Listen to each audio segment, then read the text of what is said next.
Jesus reminds us that the work that we do is not for our own benefit, but part of the kingdom of heaven. We are a church, we are a ministry, but it's done by people, for people, to the benefit of all people. My name is Peter Haskins, and I am the chaplain here at Dixon Hollow in Menominee Falls, Wisconsin. Last year I was appointed the episcopos chaplain here in eastern Wisconsin. I not only see myself as a shepherd to the residents and the employees, but also now to the other chaplains. That's my job as well, to be a cheerleader and to be a pastor to them, check on them, and make sure that they're okay, taking care of the body, mind, and the spirit. And that holistic approach, I think, is just a beautiful way that PHS really kind of differentiates ourselves from other retirement communities. I'm Chuck Knutson, and I have been here at Waverly Gardens as in the role of pastoral care director. And I served here now for about 2.5 years. For me, the appealing thing is you're walking into an organization that values spiritual care. I can come in as a Christian pastor, not feeling like I have to compromise, and that's what drew me. Just being able to live out what it means to be a Christ follower with the expectation that I'm free to do that and will lead that. I'm Jeff Lindsay.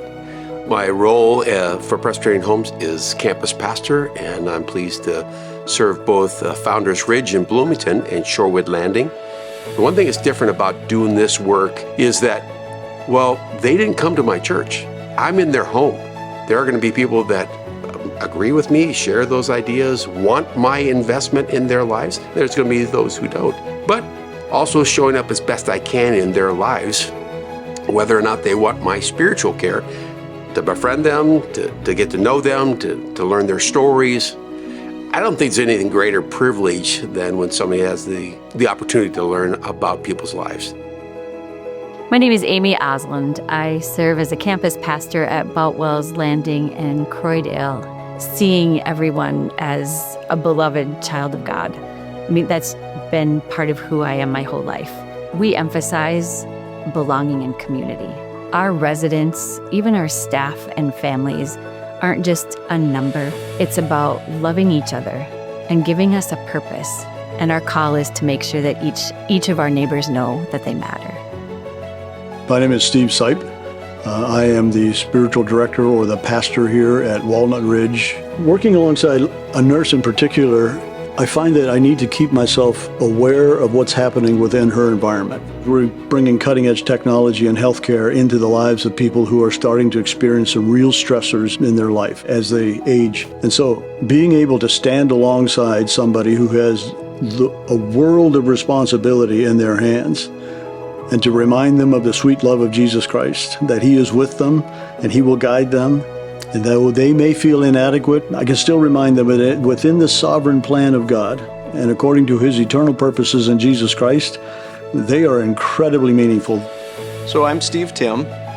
I am the campus pastor here at Harmony River in Hutchinson and the episcopos supervising pastor for the Minnesota West region of Pres Homes. I think the thing pastors do need to hear from the supervisor is, God bless you, I'm praying for you, I've got your back, you're doing a great job, how can I encourage you? And to bring up the things that they're doing well, to remind them that this is hard work, it's draining work to be in an environment where you have to deal with grief and loss and all that.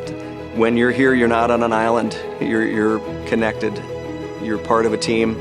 Our purpose changes as life changes and as we get older, but it doesn't become less. Aging can be hard.